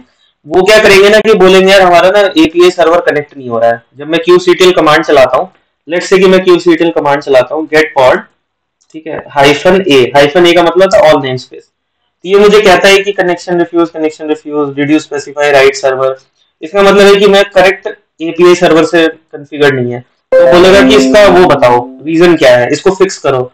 तो एग्जाम में एक सवाल आएगा कि आपके पास एक ऐसा सिचुएशन है कि आप एपीआई सर्वर क्यूबसीटीएल आपकी कमांड चल नहीं रही है, तो आप क्या करोगे? तो क्या करना होता है भाई, सबसे पहले जाओ ईटीसी क्यूबरनेटिस फोल्डर के अंदर, यहाँ जाके आप देखो कि एक फाइल होती है जिसको हम बोलते हैं admin.conf। ठीक है, ये आपके क्लस्टर का इंपॉर्टेंट फाइल होता है। इस फाइल में सारे सब लॉगिन का मेथड लिखा हुआ है। इस फाइल को आप जहां भी लेकर जाओगे उस पर्टिकुलर नोड से आप kubectl कमांड रन कर सकते हो। देखो इसमें इसमें आपके कीज होते हैं। यहाँ पे क्लस्टर का नाम है, यूजर नेम है क्यूबरनेटिस एडमिन। तो जब भी क्यूबरनेटिस इंस्टॉल होता है तो एक डिफॉल्ट यूजर क्रिएट होता है क्यूबरनेटिस एडमिन। ये देखो आपके एपीआई सर्वर का आईपी। तो वो लोग पता है क्या करते हैं एग्जाम में, ये ना इस पोर्ट को ना जानबूझ के कुछ गलत लिख देते हैं। 6443 है ना, ये डिफॉल्ट एपीआई सर्वर का आईपी पोर्ट है, ये कुछ और कर देंगे और फिर आपको ढूंढना पड़ेगा और इसको ठीक करना पड़ेगा। जैसे आप इसको ठीक करोगे आपका kubectl कमांड चल जाएगा। ठीक है, करेंगे प्रैक्टिस, डोंट वरी। अभी तो हम सिर्फ लैब बना रहे हैं, डरो मत कि ये भी सब खत्म, मतलब आज ही सब वो कर रहे हैं, सब कुछ करेंगे हम, दोबारा करेंगे। तो आपको अपने यूजर के लिए एक डायरेक्टरी बनानी पड़ती है। आपका जो भी यूजर है, लेट्स से मेरे केस में रूट है, कोई भी यूजर हो सकता है चाहे वो कोई भी हो। इसमें आपने क्या करना है कि यहाँ पे जाओगे, इस फाइल को कॉपी करोगे अपने होम डायरेक्टरी में जहाँ पे आपने ये फोल्डर बनाया है। ठीक है, अब मैं अगर अपनी होम डायरेक्टरी में जाता हूँ, ये है मेरी होम डायरेक्टरी, इसके अंदर तो यहाँ पे मुझे फाइल दिखेगी। ये फाइल का नाम है कॉन्फिग, लेकिन वो क्या कहता है कि आपको ना इसको रीनेम करना पड़ता है, कॉन्फिग करना पड़ता है। हाँ ठीक है, तो कॉन्फिग रीनेम हो गया ना। फाइल का ओरिजिनल नाम था admin.conf, तो इसको आपको कॉन्फिग से रिप्लेस करना होता है। रीनेम कर दिया। फिर आप इसकी ओनरशिप जिस यूजर से चला रहे हो उस यूजर से कर दोगे, यूजर एंड ग्रुप। इसके बाद अब आप देखो, इसके बाद जब आप कमांड चलाओगे, ये देखो आ गया आउटपुट, देखो चल गई कमांड। ये क्या कह रहा है, control node not ready, control plane, ये एज है इसकी, ये वर्जन है, कितना है वर्जन 1.29.2। तो अगर कोई नेक्स्ट टाइम आपसे पूछेगी क्यूबरनेटिस का वर्जन क्या है, तो आपने क्या करना है, देखो ये दिखेगा नहीं, जब आप kubectl गेट पॉड करोगे ना, ये गेट नोड करोगे नहीं दिखेगा, हाइफन ओ लगाओ, हाइफन ओ, और इसके साथ लिखो वाइड। जब आप वाइड लिखते हो ना तो ये पूरा डिटेल देता है। देखो इंटरनल आईपी क्या है आपके नोड की, उस नोड की इंटरनल आईपी बताएगा, आपकी एक्सटर्नल आईपी अगर कुछ है तो वो बताएगा, आपने कौन सा इमेज यूज किया है, देखो रॉकी लिनक्स 8.9 ग्रीन ऑब्सिडियन, उसका कर्नल का वर्जन क्या है 4.18, देख रहे हो। कंटेनर कौन सा यूज कर रहे हो आप, कंटेनर डी ये वाला, तो ये आपको सब कुछ बता देगा। मतलब ये कि आप क्या यूज कर रहे हो क्लस्टर में, अगर आपके 5 नोड है, 10 नोड है, 20 नोड है, हर नोड पे कौन सा ओएस इंस्टॉल्ड है, उस ओएस का वर्जन क्या है, कौन सा कंटेनर सॉफ्टवेयर यूज हो रहा है, वो सब कुछ दे देगा अगर आप हाइफन ओ लगाते हो, ठीक है।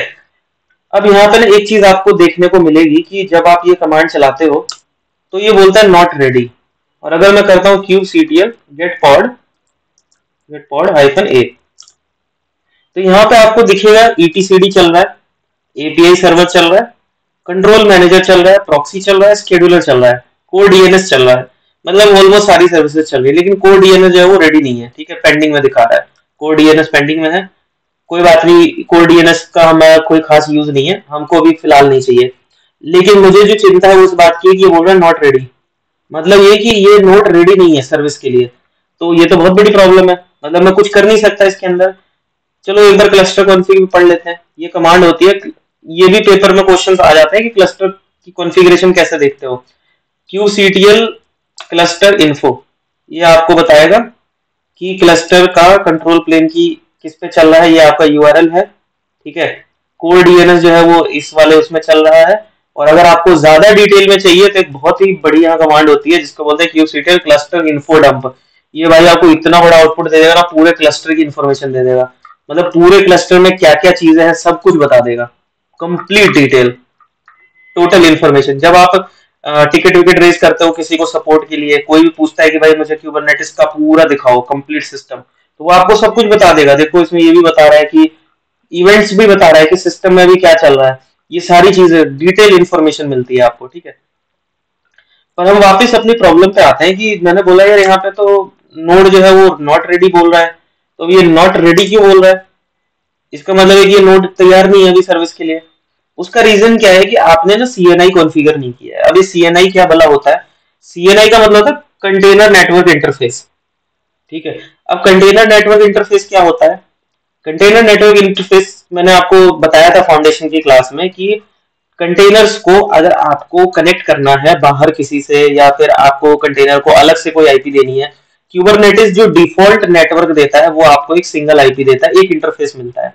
लेकिन अगर आपको पॉड में बहुत सारे इंटरफेसेस चाहिए तो आपको कोई ना कोई सीएनआई यूज करना पड़ेगा। तो यहाँ पे हमने चॉइस है कैलिको फ्लैनल, तो मैंने यहाँ पे कैलिको को सिलेक्ट किया है। तो अब आपको क्या करना है, ये कमांड चलाते हो kubectl अप्लाई हाइफन एफ, ये वाली कमांड अब हम बहुत चलाएंगे, इस तरीके की कमांड हम डेली प्रैक्टिस करेंगे, ठीक है। तो आपने क्या करना है कि इस YAML फाइल को रन करना है।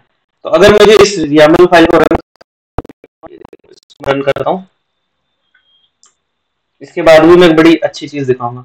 अब ये देखो क्या करता है, ये पूरे के पूरे नोड को एक्टिवेट कर रहा है। कैसे, यहाँ पे आप देखोगे पॉड इज डिस्ट्रप्शन जो उसका बजट होता है, कैलिको का क्यूब कंट्रोलर, कैलिको मतलब सीएनआई, कैलिको नोड कॉन्फ़िग, उसके बाद कस्टम सीआरडी, ये भी हम बात करेंगे, कस्टम रिसोर्स डेफिनेशन, जिसमें कि आपकी क्या कहते हैं अलग अलग प्रोजेक्ट क्रिएट होगा, फिर आपके बहुत सारी इंफॉर्मेशन क्रिएट होती है, ठीक है। डिटेल में तो आज हम नहीं देख पाएंगे, बट जैसे जैसे हम आगे बढ़ेंगे हम इन चीजों को, role based access control create होगा, ठीक है, बाइंडिंग होगी उस रोल बेस की, बाइंडिंग की जाएगी, डेमन सेट क्रिएट किए जाएंगे, डिप्लॉयमेंट क्रिएट किए जाएंगे। अब इससे फर्क क्या होता है, फर्क ये होता है कि kubectl गेट पॉड करोगे ना, तो देखो अभी आपको क्या दिख रहा है, यहाँ पे आपको दिख रहा है calico cube controller, calico node, और अब ये कोर डीएनएस भी एक्टिवेट हो गया, मतलब नेटवर्क मिल गया इसको। तो अब ये चलने लगा, थोड़ी देर में आपके सारे पॉड्स अप आ जाएंगे। जब तक ये पॉड्स आप आते हैं ना तब तक हम देखते हैं kubectl गेट नोड, ठीक है। अब ये क्या कहता है, अब ये कह रहा है रेडी, मतलब अब ये नोड तैयार है, जो भी जो कमी थी वो सारी पूरी हो गई। अब आप इस क्यूबरनेटिस क्लस्टर को यूज कर सकते हो, ठीक है। अब अगर मैं इसको यूज कर सकता हूँ तो अब हम बात करेंगे कि हम कैसे इसको ऑप्टिमाइज करें, क्योंकि ये तो मैंने बना दिया। अब दूसरा ऑप्शन क्या है कि आपको इसके बाद अब सेकंड नोड चाहिए। तो जब आपने कमांड रन किया था ना, तो आपको एक चीज साथ में आई होगी, याद रखना, जब कोई भी क्लस्टर इनिशियलाइज होता है तो उसके साथ एक आउटपुट आता है और उस आउटपुट को आपको प्रिजर्व करके रखना होता है। वो आउटपुट क्या होता है, ये वाला, यहाँ देखो यहाँ पर लिखा रहता है, ये इसको मैं नोटपैड पे ले जाता हूँ, ठीक है। नहीं, छूट गया ये वाला भी, यहाँ तक। इसको हम नोटपैड पे एनालाइज करते हैं। तो देखो ये क्या बोल रहा है, ये बोलना चाह रहा है कि आपका कंट्रोल प्लेन रेडी हो गया, ठीक है। आपको एक क्लस्टर यूज करना आती है, सारे करोगे। अगर आप रूट हो तो आप इसको यहीं पे एक्सपोर्ट कर सकते हो क्यूब कॉन्फिग फोल्डर को, तो सीधा ये इंपॉर्टेंट चीज है। ये कहता है कि run kubectl apply pod network dot YAML with one of the options. तो ये इसमें एड ऑन्स के में आपको ये हेल्प मिलेगा, जो हमने अभी किया है जस्ट। आपको अगर किसी भी नोड को ऐड करना है, चाहे वो मास्टर हो चाहे वो वर्कर हो, आपको ये कमांड चलानी होती है, ये वाली। इसके साथ आर्गुमेंट होता है नोड रोल का, कि आप बता सकते हो कि वो कंट्रोल प्लेन है या वो वर्कर प्लेन है, उसके अकॉर्डिंग वो उस सर्विस को करेगा। लेकिन ये ज्वाइन होता है, याद रखना। क्यूब एडीएम इनिट एक ही बार चलता है, ओनली वन टाइम, एक क्लस्टर में एक ही बार चलता है। उसके बाद सिर्फ ज्वाइन होता है, बाकी सब लोग उसे ज्वाइन करते हैं, ठीक है। दोबारा से आप इनिशियलाइज नहीं कर सकते, आपका एरर देगा। लेट्स से मैं कमांड रीरन करता हूँ, ठीक है, दोबारा से चलाता हूँ जो ये वाली कमांड है। तो अब देखते हैं ये क्या बोलेगा। किधर गई कमांड, हाँ ये देखो, अब ये क्या बोलेगा, फेल कर दिया इसने। क्या बोलता है कि पोर्ट ऑलरेडी यूज, ये सारी चीजें ऑलरेडी यूज, ये क्यूबरनेटिस देखो, YAML फाइल ऑलरेडी एग्जिस्ट। इसका मतलब है कि आपका ऑलरेडी कोई क्लस्टर चल रहा है। अब वो चाहे करप्ट स्टेट में है चाहे वो वर्किंग स्टेट में, वो आपको ट्रबल देखना पड़ेगा। ये देखो आपके पोर्ट्स चल रहे हैं। एक चीज जो मैंने आपको नहीं बताई, वो आप ध्यान रख सकते हो कि अगर आप फायरवॉल यूज करते हो अपने नोड के अंदर, तो आपको क्यूबरनेटिस के जो पोर्ट्स होते हैं उनको अलाउ करना पड़ेगा, जैसे कि 10250, 2379, 2380, 10259, ठीक है, 10257, 6443, ये सारे पोर्ट्स को अपने फायरवॉल में ओपन करना। मैंने फायरवॉल डिसेबल कर दिया, देखो मैं ये झंझट पालता ही नहीं। System CTL status firewall, firewall D, ये देखो मैंने इसको हटा रखा है। यहाँ पे आप देख रहे हो डिसेबल है, रिबूट के बाद भी अप नहीं आएगा, और ये डेड है। तो फायरवॉल रखो ही मत। आईपी टेबल्स लगेगा, आईपी टेबल्स वो यूज करता है, वो दैट इज, उसमें भी आपको अलाउ करना पड़ता है, ठीक है। तो यहाँ से आपका एक क्लस्टर बन गया। मेरे लैपटॉप पे अब मेरे को एक क्यूबरनेटिस का क्लस्टर मिल गया, और अब मैं बड़े आराम से इसको यूज कर सकता हूँ। कभी भी आपको जरूरत होगी उस दूसरी नोड पे जाना, इस वाली कमांड को रन करना, और वो दूसरा नोड नोड ऑटोमेटिकली आपके क्लस्टर में ज्वाइन हो जाएगा। और यहाँ पे आपको क्यूब CTL गेट नोड में आपको एक और नोड दिखने लगेगा, ठीक है। गेट नोड करोगे एक और आ जाएगा इसके नीचे। तो इस तरीके से आप मल्टीपल नोड्स को ऐड डिलीट सब कुछ कर सकते हो। अब सवाल ये आता है कि मेरे पास एक VM है, ठीक है, और मैंने ये प्योर क्यूबरनेटिस इंस्टॉल किया है। मैं आपको बता दूं, मैंने मिनी क्यूब इंस्टॉल नहीं किया, मैंने और किसी तरीके का इंस्टॉलेशन फॉलो नहीं किया, मैंने प्योर क्यूबरनेटिस इंस्टॉल किया है। अब मेरे साथ प्रॉब्लम क्या है कि मेरे लैपटॉप पे एक से ज्यादा VM चलती है, तो मेरा लैपटॉप हैंग हो जाता है, ठीक है।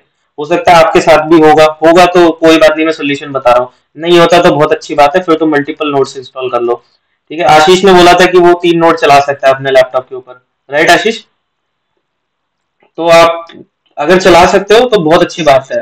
हाँ, तो आप क्या करना, बाकी के दूसरी नोड्स पे जाना, ठीक है। अब वो आपको पता है कि बाकी की नोड कैसे बनानी है, जो मैंने यहाँ पे आपको बताया था। यहाँ पे क्लोन, आपने क्लोन किया, VM बनाया, सीधे ये, हाँ, क्लोन किया, सीधे ज्वाइन कर दिया, तो वो आपके ऐड हो गए। पर अब बात करते हैं मेरे जैसे लोगों के लिए, ठीक है, जिनके लैपटॉप में प्रॉब्लम आती है। तो हम क्या करेंगे, अब हमारे पास एक ही है। तो देखो, अगर मैं कोई पॉड डिप्लॉय करना चाहता हूँ ना, ठीक है, एक सैंपल ले लेते हैं, ठीक है। एक सैंपल अगर मैं उठाऊं, चैट जीपीटी यूज करते हो क्या अपने डे टू डे लाइफ में? नहीं करते तो यूज YAML फाइल से सीधा भी सीधा पॉड डिप्लॉय करेंगे। आपके पास क्लस्टर है, ठीक है, तो मैं इसको सीधा पूछूंगा sample YAML to deploy pod, to deploy pod in KDS। तो छोटी छोटी चीजों के लिए आपको जरूरत ही नहीं है कि आप याद करो, मेमोरी को इन सब चीजों में वेस्ट करो, ठीक है। मेरा मानना है जो चीजों का ऑलरेडी चीजें मार्केट में अगर सर्च इंजन है तो उनका इस्तेमाल करना सीखो, ठीक है। समझने वाली चीजों को समझो, रटने की जरूरत ही नहीं है। रटने के लिए ऑलरेडी इतने टूल्स हैं कि आप 2 मिनट में लिखोगे, आंसर आ जाएगा। अब मैं क्या करता हूँ, अब कुबरनेटिस में हर चीज ना YAML में होती है, या तो आप YAML में कर लो या तो आप JSON सीधा बना लो। अब आप बोलोगे JSON, देखो JSON बहुत टफ होता है, इसीलिए हम YAML पसंद करते हैं। मतलब हम जो ह्यूमन इंटरफेस पे हमें YAML ज्यादा बेटर लगता है। तो हम क्या करेंगे, एक फाइल उठा लेते हैं, ठीक है। एक हम लिख लेते हैं सैम्पल पॉड डॉट YAML। इसको बनाने के भी तरीके होते हैं, बट मैं अभी ना टाइम सेव करना चाहता हूँ, तो मैं नहीं चाहता कि अभी आप इतना टाइम लगाओ। तो इसमें आप देखो क्या करोगे, ये बेसिकली एक डेफिनेशन होती है, समझाऊंगा डिटेल में क्या क्या मतलब होता है। काइंड का मतलब क्या चीज आप डिफाइन कर रहे हो, मैं पॉड डिफाइन कर रहा हूँ, ठीक है। पॉड का नाम क्या है, माई पॉड। यहाँ पे आप नेम स्पेस भी डाल सकते हो, अगर आप डालोगे तो वो फाइल में उठा लेगा, नहीं तो आपको वो बाहर से भी स्पेसिफाई कर सकते हो। ये ऐप का नाम लेबल दिया है आपने बेसिकली, और ये कंटेनर का स्पेसिफिकेशन है। कंटेनर का नाम है, इमेज कहाँ से उठाना, NGINX लेटेस्ट, और ये इसका पोर्ट है, इस पोर्ट के साथ चलेगा, ठीक है। सैंपल फाइल है, कुछ नहीं है जो मैं समझाना चाहता हूँ आपको। अब देखो क्यूब CTL गेट पॉड करोगे तो आपको बहुत सारे नेम स्पेस पड़ते हैं, ठीक है। इसमें नहीं आएगा, ए करोगे तो सब आएंगे। ये होते हैं नेम स्पेस। तो एक कमांड होती है क्यूब CTL गेट NS, ये आपको नेम स्पेस बताता है। नेम स्पेस बेसिकली एक तरीके से प्रोजेक्ट होता है कुबरनेटिस में। तो मान लो आप काम कर रहे हो, मैं काम कर रहा हूँ, मैं अलग अलग तरीके का काम कर रहे हैं, तो सबको हम अलग अलग प्रोजेक्ट में डालने के लिए हम क्या करेंगे, एक नेम स्पेस बनाएंगे। अगर आप नहीं बनाओगे तो डिफॉल्ट में चला जाएगा। ट्राई टू अवॉइड कि आप डिफॉल्ट में डालो, डिफॉल्ट में नहीं डाला जाता है। तो कमांड होती है क्यूब CTL क्रिएट NS। अब NS में कुछ भी नाम दे दो, जैसे मैं बोलूंगा कि K4E क्लास। तो इस क्लास के जितने भी काम है वो इस नेम स्पेस में करने हैं। तो क्यूब CTL गेट NS करोगे तो ये बोलेगा कि एक क्लास आ गई जिसका नाम है K4E क्लास। अब आप क्या करोगे कि इसको, जब आप कोई भी डेफिनेशन, अब मेरे पास डेफिनेशन है, ठीक है, एक फाइल है, इस फाइल को जब मैं अप्लाई करूंगा तो ये क्या करेगा, ये इसको रन कर देगा। तो मैं यहाँ पे लिखूंगा cube CTL apply hyphen file, इस फाइल का नाम, और मुझे देना पड़ेगा नेम स्पेस। या तो मैं फाइल के अंदर दे दूं नेम स्पेस, या तो मैं कमांड में दे दूं। और अगर मैंने नहीं दिया दोनों जगह तो वो डिफॉल्ट में चला जाएगा। तो प्लीज अवॉइड कि डिफॉल्ट में आप डिप्लॉय ना करो किसी चीज को, क्योंकि उससे ना फिर बहुत इश्यूज होते हैं रिसोर्स लेवल पे। तो अब देखो ये बोलता है पॉड माई पॉड क्रिएटेड। अब आप देखो kube CTL get pod hyphen A. मैं हाइफन ए इसलिए यूज करता हूँ कि यार ये ना मेरे को हैंडी लगता है। अब नेम स्पेस को याद करो, कॉपी पेस्ट करो, तो ये मुझे सब दिखा देता है। अब देखो K4E क्लास के अंदर आप देखोगे तो माई पॉड दिखा रहा है, लेकिन ये जो है ना ये पेंडिंग में जा रहा है। क्या प्रॉब्लम आ गई, ये क्यों नहीं चल रहा। अब आपको ट्रबल शूट करना पड़ेगा, ठीक है। आपने तो प्लेटफॉर्म बना लिया, बहुत अच्छा, आप खुश हो गए कि चलो मेरा कुबरनेटिस बन गया। अब आपने प्रैक्टिस करना शुरू किया, जैसे ही आपने प्रैक्टिस शुरू करी ये पेंडिंग में चला गया। अब मेरे को समझ में नहीं आ रहा मैं क्या करूं। अब जब मैं इसको समझने के लिए मैं इसको डिस्क्राइब करूंगा तो मैं क्या करूंगा, cube CTL describe pod, pod का नाम, नेम स्पेस देखो नहीं दोगे तो वो क्या करेगा, बोलेगा नो रिसोर्स। तो आपने इसमें लिखना है -n K4E क्लास। तो इसीलिए हैबिट बना लो क्लास की।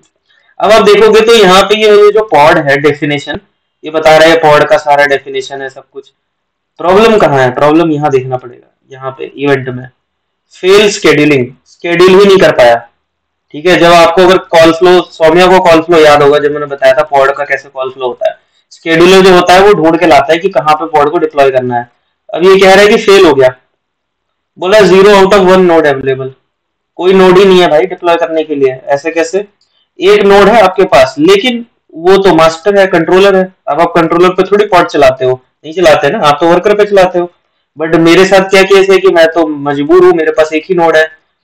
अब मान लो आशीष का केस है, आशीष के जैसे वो डिप्लॉय करेगा उसके पास दो वर्कर है, उसका तो फटाफट डिप्लॉय हो जाएगा, मेरा वाला जो है पेंडिंग में चला जाएगा। तो अब मैं परेशान में क्या करूं। तो यहाँ पे मैंने देखा कि भाई ये तो प्रॉब्लम है स्केड्यूलिंग की, और इसको बोलते हैं हम टेंट। टेंट का मतलब होता है आप जो है किसी नोड के आगे कोई लेवल चिपका दो, लिख दो VIP। अब VIP बन गया तो उसमें कोई नहीं बैठ सकता, मेरे जैसा आदमी वहां जाएगा तो भगा देंगे, चलो भागो VIP सीट है। तो यहाँ पे लेवल लगा हुआ है जिसका नाम है कंट्रोल प्लेन, और ये कहता है कि भाई आप डिप्लॉय नहीं कर सकते इसके अंदर, कोई भी पॉड अलाउड नहीं है। तो मैं क्या करूंगा, मैं यहाँ पे इसको एडिट करूंगा। तो आपको क्यूब CTL गेट पॉड करोगे, गेट पॉड, ठीक है, सॉरी गेट नोड। तो यहाँ पे आपको दिखेगा नोड का नाम कंट्रोल प्लेन। अब मैं इसको डिस्क्राइब करूंगा, डिस्क्राइब करते हैं, डिस्क्राइब। तो देखो ये बता रहा है मुझे कि इस नोड की सारी जो भी इंफॉर्मेशन है। अब मैं इसको करूंगा एडिट, क्योंकि मेरा ये कहना है कि भाई चाहे तो मास्टर हो चाहे कोई भी हो, डिप्लॉय तो तुमको करना ही पड़ेगा ये पॉड को। तो यहाँ पे जब आप देखोगे ना, तो यहाँ पे आपको एक डेफिनेशन दिखेगी, जो डेफिनेशन ये कहती है टेंट लगा हुआ है, ये कहता है इफेक्ट नो शेड्यूल। यहाँ पे आपको कोई भी पॉड को डिप्लॉय करने की परमिशन नहीं है, तो मुझे ये टेंट हटाना पड़ेगा। तो मैं इसको क्या करूंगा, डिलीट। तो मैंने यहाँ से इसको डिलीट कर दिया। अब देखो चमत्कार, जैसे ही मैं इसको डिलीट करता हूँ ना, एडिट किया, और अब मैं गेट पॉड देखूंगा, देखो कंटेनर बनने लगा, ये देखो चमत्कार दिखेगा। मतलब जो रेस्ट्रिक्शन थी ना, बेसिकली वो रेस्ट्रिक्शन मैंने हटा दिया है। मेरा ये कहना है कि मुझे इसी नोड पे पॉड भी चलाने हैं, मुझे इसी नोड पे मास्टर भी चलाना है। तो आपके पास एक बजट वाला क्यूबरनेटिस बन गया, ठीक है। अब देखो कुछ और एरर आ गई, अब वो पढ़ना पड़ेगा क्या है। तो पढ़ सकते हैं क्यूसीटीएल डिस्क्राइब पॉड, ठीक है। इसका नेम स्पेस दो, नहीं तो ये आउटपुट एरर दे देगा, बोलेगा नो रिसोर्स। अब ये कह रहा है कि अनपैक इमेज डॉकर। देखो ये असाइन तो हो गया, इसको नोड मिल गई। अगर आप देखोगे स्केड्यूलर ने नोड ढूंढ लिया। फेल कहाँ पे हुआ है, ये इसको इमेज डाउनलोड करने में कुछ पंगा आ रहा है। टीएलएस हैंडशेक, मतलब ये इमेज को डाउनलोड करने गया तो इसको कुछ एरर आ गई। हो सकता है कोई इंटरनेट कनेक्शन का पंगा होगा, थोड़ी देर वेट करेंगे तो आप आ जाएगा। तो 2-3 मिनट में हम आउटपुट चेक करते हैं। तो देखो इसके साथ मैंने आपको एक क्यूबरनेटिस का लैब आपके लैपटॉप पे बनाने सिखा दिया। आप लोगों को इसमें मजा आया है सबको, कि कैसे लैब बना सकते हैं हम अपनी खुद की पर्सनल। ये चीज आप पब्लिक क्लाउड में भी कर सकते हो वीएम लेके। यही सेम चीज आप कहीं भी कर सकते हो, जहां भी आपको कोई नोड दे दे वहां जाके आप डिप्लॉय कर लो।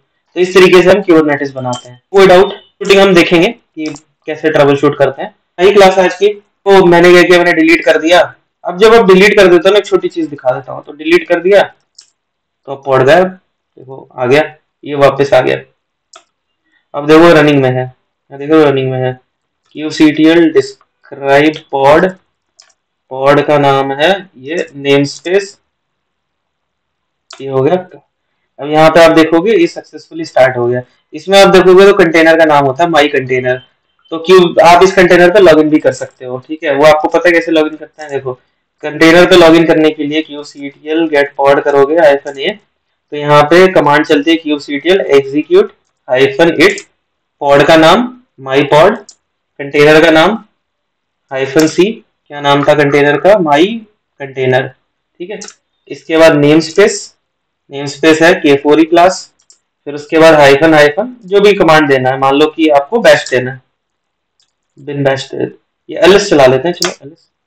ये देखो बिना कंटेनर में लॉगिन किए कर सकते हो लॉगिन भी, एलएस कमांड चल गई तो उसके सिस्टम पे जो भी डायरेक्टरीज है वो सब दिख गई। इसको यहाँ पे बिन बैश कर देते हैं। देखो अब आप पॉड पे आ गए। पॉड में आके देखो क्या है, एलएस, ये आपका पॉड है। यूनेम हाइफन ए करो, ये देखो लाइनक्स पॉड है, पॉड के अंदर हो, ठीक है। अब आप यहाँ से एग्जिट करोगे, अब यहाँ पे पॉड चेक करोगे, देखो आपका पॉड मस्त चल रहा है। मतलब अब आप यहाँ पे एक सिस्टम बन गया, अब आप इस सिस्टम पे प्रैक्टिस करोगे, ठीक है। ये सब चीजें कर लेना तो नेक्स्ट क्लास करने में मजा आएगा, ठीक है। बिना लैब केयर क्लास करने में ना मजा नहीं है, सच्ची बता रहा हूँ ऑनेस्टली, बिना लैब के मजा नहीं है। लैब आप लोग को मैंने बता दिया, मैं नोट्स आपको अभी भेज दूंगा, ठीक है। इसको आप प्रैक्टिस करके इंस्टॉल कर लेना, तभी आप नेक्स्ट क्लास को आना। या चलो थोड़ा बहुत थ्योरी पढ़ लेते हैं, कल कल भी क्लास कर लेते हैं, थ्योरी पढ़ लेंगे थोड़ा बहुत। उम्मीद करता हूँ आप लोगों को मजा आ रहा होगा। क्यूबरनेटिस आपके लिए मतलब एंजॉय हो, आपको कंफ्यूजन ना रहे। ये टेक्नोलॉजी बहुत अच्छी है, देखो इसमें सीख के बहुत फायदा होगा। तो इसलिए मैं चाहता हूँ आप लोग अच्छे से सीखो, रट्टा मत मारना, कुछ भी कॉपी पेस्ट सब। एक और बता देता हूँ टिप सीके एग्जाम के लिए, क्योंकि क्या होता है ना, इतनी बड़ी बड़ी कमांड्स होती हैं क्यूबरनेटिस में कि आपके लिए ना याद करना बहुत मुश्किल होता है। तो क्यूबरनेटिस क्या करता है कि जो डॉक्यूमेंट्स होते हैं ना क्यूबरनेटिस के, वो आपको एग्जाम में मिलते हैं, एक्सेस होता है ऑनलाइन। तो वहां से जाके आप कोई भी कमांड को ढूंढ सकते हो और उसको कॉपी पेस्ट करके चला सकते हो। तो हाँ, वेबसाइट का एक्सेस होता है। तो आपको रट्टा मारने की जरूरत नहीं है, समझो, समझो कैसे बनता है। कमांड आपको रन टाइम पे मिल जाएगी, आपको पता होना चाहिए कि कौन सी कमांड सही है। बस कमांड को लेना है, फाइल को मॉडिफाई करना है और उसको मॉडिफाई करके चलाना है। समझ लो, एग्जाम इजी हो सकता है अगर आप उसको समझो। अगर आप रट्टा मारोगे तो नहीं करोगे, नहीं हो पाएगा, फिर चांसेस कम होते हैं। प्योरली प्रैक्टिकल पेपर है, डिस्कस करेंगे धीरे धीरे कि पेपर के बारे में। बट उससे पहले ये सब चीजें प्रैक्टिस करो, बहुत अच्छा है, आपको मजा आएगा। क्लास करेंगे 7 to 8।